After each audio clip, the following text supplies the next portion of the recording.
शैतानिर्रजीम बिस्मिल्लाहिर्रहमानिर्रहीम। शहनशीन पे तशरीफ फरमा ऑल इंडिया मजलिस इत्तेहादुल मुस्लिमीन के कौमी सदर काबिल एहतराम इज़्ज़त माब आली जनाब बैरिस्टर असदुद्दीन ओवैसी साहब। शहनशीन पे तशरीफ फरमा जनाब अतीक अहमद साहब की अहलिया जनाब शाइस्ता परवीन साहिबा, जनाब अली साहब, ज़िला सदर जनाब एडवोकेट फ़हीम साहब, जनाब फुरकान चौधरी साहब, डॉक्टर यामीन सैफी साहब, विधानसभा सदर, शहर सदर जनाब हाजी नौशाद कुरैशी साहब, मौलाना असद जमाल तंजीमी सेक्रेटरी जनाब सैयद राना साहब, जनाब शोएब त्यागी साहब, पवन राव अंबेडकर साहब जनरल सेक्रेटरी उत्तर प्रदेश, जनाब नौफिल रुमानी साहब जनरल सेक्रेटरी उत्तर प्रदेश, जनाब तारिक खालिद साहब सदर जमीयत उलमा मेरठ, डॉक्टर मेहताब चौहान साहब West UP in-charge, Farhan Zubairi साहब, जनाब हाजी शाहिद सैफी साहब, जनाब इमरान अंसारी साहब, जनाब अनस कुरैशी साहब, विनोद जाटव जी और हमारे दरमियान में तशरीफ फरमा हैदराबाद से तशरीफ लाए हुए साबिक मेयर हैदराबाद जनाब माजिद हुसैन अंसारी साहब, जनाब मौलाना उस्मान साहब, सेक्रेटरी उत्तर प्रदेश जनाब मौलाना एजाज रज़ाकी साहब, सेक्रेटरी उत्तर प्रदेश जनाब हाजी शाहिद काजी वाले अंसारी वेलफेयर सोसाइटी के सदर हमारे दरमियान में तशरीफ फरमा है, जनाब गुलाम साबिर साहब जनरल सेक्रेटरी उत्तर प्रदेश, जनाब हाजी आरिफ साहब डासना चेयरमैन और सेक्रेटरी उत्तर प्रदेश। दोस्तों मेरे बुजुर्गों, वक्त का तकाजा है, नकीब मिल्लत जनाब बैरिस्टर असदुद्दीन ओवैसी साहब को आप सुनने आए हैं। 2 मिनट का वक्त मैं आपसे लूंगा, उसके बाद आपके कायद आपके दरमियान में खिताब फरमाएंगे। मेरी बात को समझने की कोशिश कीजिएगा। जमहूरियत की सबसे बड़ी ताकत सियासत है। आज मौजूदा वक्त में जो मुल्क के हालात हैं, खास करके उत्तर प्रदेश के जो हालात हैं कि हम इतने कमजोर हो चुके हैं कि लोग हमें तस्लीम करने को तैयार नहीं है। आखिर वजह क्या है? इस प्रदेश के अंदर जो जुल्म और ज्यादती और नाइंसाफी मुसलमानों के साथ हो रही है, वो बात किसी से छुपी नहीं है। उत्तर प्रदेश के अंदर सरकारें किसी की भी रही हो, चाहे वो समाजवादी पार्टी की रही हो, चाहे वो बहुजन समाज पार्टी की रही हो, चाहे वो कांग्रेस और बीजेपी की रही हो, सच्चाई तो ये है कि इस प्रदेश में जुल्म का शिकार अगर कोई रहा है तो वो कलमा ला इलाहा इल्लल्लाह मुहम्मदुर रसूलुल्लाह पढ़ने वाला रहा है। मेरे दोस्तों, मेरे बुजुर्गों, कभी हमने ये नहीं सोचा कि आखिर क्या वजह है कि इस प्रदेश के अंदर मुसलमानों के साथ जुल्म ज्यादती नाइंसाफी हो रही है। कभी गोश्त के नाम पर हमारी लिंचिंग हो रही है, तो कभी हमारी शरीयत में मुदाखलत हो रही है, कभी एनआरसी मुसलमानों की हो रही है।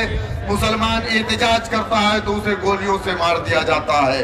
मुसलमानों, कभी आपने सोचा कि इस देश में बसने वाली और तमाम समाज के जो लोग हैं उनके साथ नाइंसाफियां क्यों नहीं? सबसे ज्यादा नाइंसाफी अगर हो रही है तो मुसलमानों आपके साथ हो रही है। उसकी सिर्फ और सिर्फ एक वजह है कि मुसलमान सियासी तौर से यतीमी की जिंदगी इस प्रदेश के अंदर गुजार रहा है।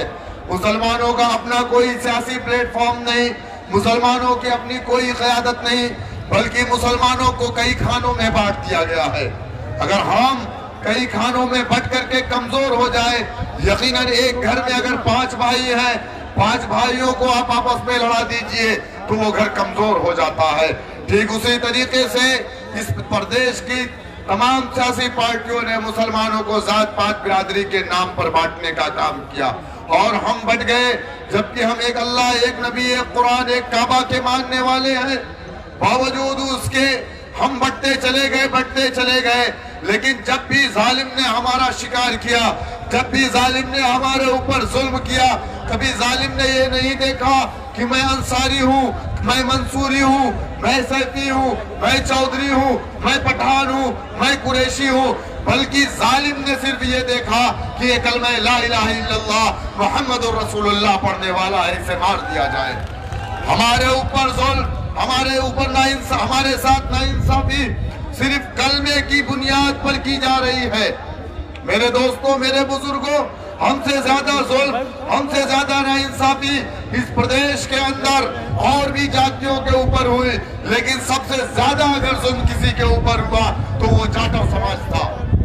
आपको याद होगा कि ये जाटो समाज जो कि उत्तर प्रदेश के अंदर 11% है, आजाद हिंदुस्तान में दलितों के गले में मटकी लटकाई गई ताकि वो जमीन पर ना दुखे, वरना जमीन नापाक हो जाएगी। आजाद हिंदुस्तान में दलितों के कमर में झाड़ू बांधे गए ताकि दलितों के पैरों के निशान जमीन पर ना रहे। आजाद हिंदुस्तान में दलितों को कुएं से पानी नहीं लेने दिया जाता था। इसी आजाद भारत में दलितों को स्कूल में बैठने के लिए बेंच नहीं दी जाती थी। दलितों की बहन बेटियों के साथ बलात्कार होते थे, ज़नाकारी होती थी, अन्याय होता था, इन्हें इंसान नहीं समझा जाता था, इन्हें इनके हुकूक नहीं मिलते थे, नाइंसाफियां इनके साथ होती थी। लेकिन आपको मालूम है, हिंदुस्तान की जो सांसद भवन है, सांसद भवन के अंदर 22.5% सीटें SC/ST के लिए रिजर्व है, जो लगभग 130 के आसपास है। 130 MP हिंदुस्तान की भारत की सांसद में SC/ST बिरादरी से ताल्लुक रखने वाला बैठा है, दलित है वो। बावजूद उसके ये जुल्म दलितों के ऊपर हुआ। ये जुल्म कब बंद हुआ? जब मान्यवर काशीराम ने पंजाब की सरजमीन से निकल करके उत्तर प्रदेश की एक जाटो बस्ती में जाकर के ये कहा कि ऐ जाटो समाज के लोगों, अगर तुम ये समझ रहे हो कि हिंदुस्तान की पार्लियामेंट में बैठने वाला 130 MP तुम्हारी आवाज बनेगा, कभी नहीं बनेगा। जब भी बोलेगा वो अपनी पार्टी के गाइडलाइन पर बोलेगा, कभी अपने ऊपर हो रहे जुल्म और अत्याचार पर अपना मुंह नहीं खोलेगा। है मेरे समाज के लोगों, जमहूरियत की सबसे बड़ी ताकत सियासत है। अगर इस ताकत को तुमने नहीं समझा, अगर तुम मुत्तहिद नहीं हुए, तो ये समझ लेना कि फिर ये जाटो समाज की बहन बेटियों के कपड़े उतरते रहेंगे, इनके साथ नाइंसाफी होती रहेगी, बलात्कार होते रहेंगे, जुल्म ज्यादती होती रहेगी। जब तक तुम इस प्रदेश की सत्ता की चाबी को अपने हाथ में नहीं लोगे, तुम अपने लिए इंसाफ के कोई दरवाजे को नहीं खोल सकते। ये मान्यवर काशीराम जी की जबान थी। लोग कहते थे, मजाक करते थे, बोले काशी आया है। जिस तरीके से आज हम पर यह इल्जाम लगता है कि हम बीजेपी की बी टीम है, ठीक यही इल्जाम मान्यवर काशीराम जी पर लगाया गया और कहा गया जो पुराना दलित समाज से ताल्लुक रखने वाला कांग्रेसी दलित था, वो यही कहता था कि काशी आया है, इस बार कांग्रेस को हरा देगा। लेकिन काशीराम की सेहत पे कोई फर्क नहीं पड़ा। काशीराम ने अपने मिशन, अपनी तहरीक, अपने आंदोलन को जारी रखा। और काशीराम ने जब ये बात कही, दलितों सत्ता की चाबी को अपने हाथ में लेना है, तो आला जात के लोग हंसते थे, हम हंसते थे। लोग कहते थे गोबर से दाना चुन करके खाने वाली कौम अब सत्ता करेगी, सत्ता में आएगी, अब हुकूमत करेगी। लोग मजाक उड़ाते थे। क्या हुआ? 11% जाटो समाज मुत्तहिद हुआ। उसने अगर मगर लेकिन नहीं, हराने जिताने का काम नहीं।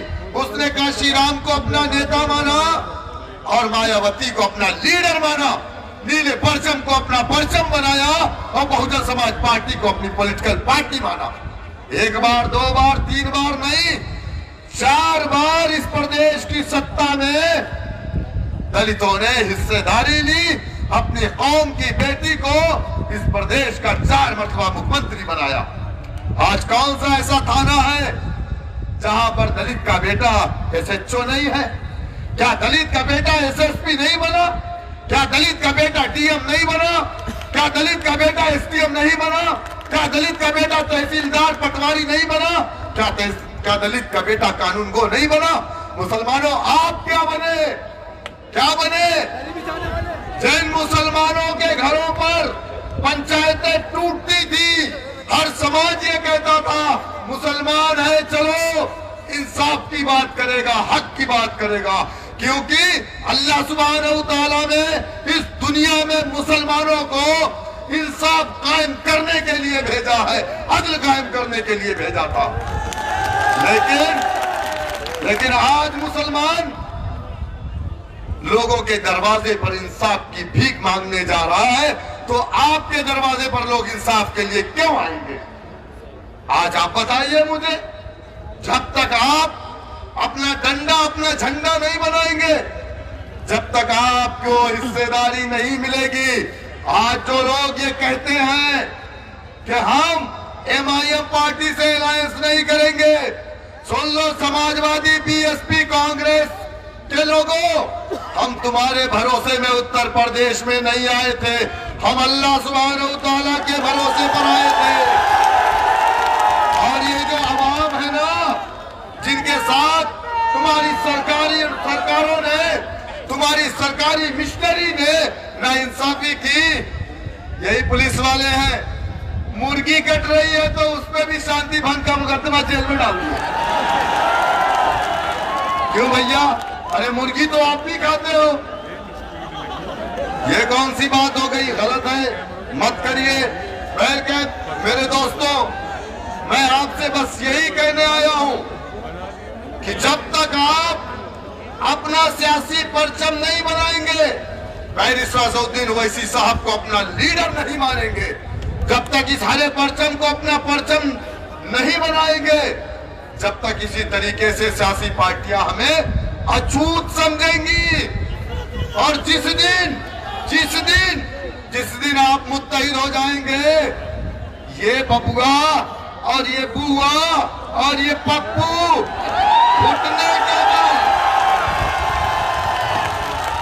घुटने के बल चल करके दारुस्सलाम जाएंगे, कहेंगे सदर मजलिस बैरिस्टर असदुद्दीन ओवैसी साहब, आप कितनी सीटें हमें देंगे, हम आपसे अलायंस को तैयार।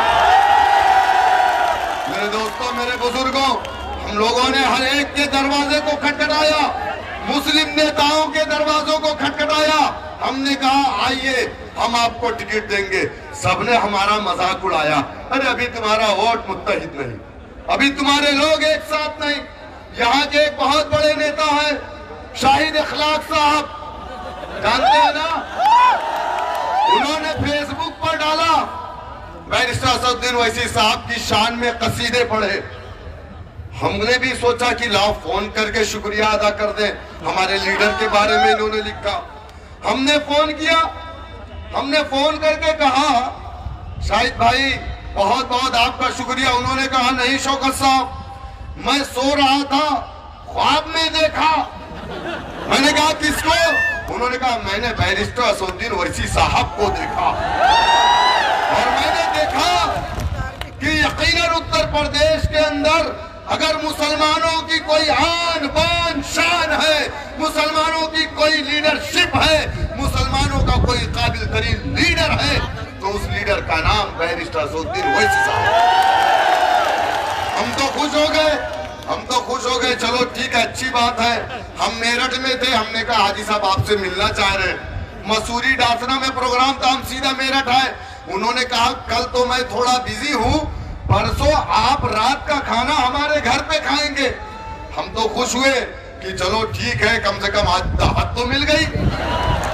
बोले कितने लोग आप लोग रहेंगे? हमने कहा 10-12 लोग रहेंगे, ज्यादा नहीं है। बोले ठीक है।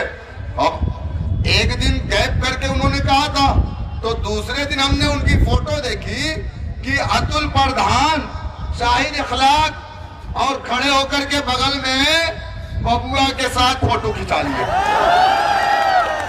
और हमने कहा, और फिर हमने कहा हो सकता है भाई ऐसे ही चले गए हो, हमारी दावत तो पक्की है। 8 बज गया, 9 बज गया, कोई फोन नहीं आया। 9:30 बज गया, हम लोग को भूख लग गई, कोई फोन नहीं आया। और जब हमने उनके यहाँ आदमी भेजा, जाओ देखो दावत है कि नहीं है, बोले जहां उन्होंने कहा था वहां कोई नहीं है, ना खाना है। हमने कहा घर पे पता कर लो। घर पे गए, बोले हाजी जी सो रहे हैं, वो कल मिलेंगे दोपहर में। बैठ गए दोस्तों, हमारी दावत भी कैंसिल हो गई। हाजी साहब के ख्वाब में दूसरे दिन कौन आया मुझे नहीं मालूम, गंगा जल पी लिए या कोई छिड़काव हो गया मुझे नहीं मालूम। मैं अपनी बात को खत्म करूंगा, वक्त कम है। अब आपके सामने नकीब मिल्लत जनाब बैरिस्टर सऊद्दीन ओवैसी साहब और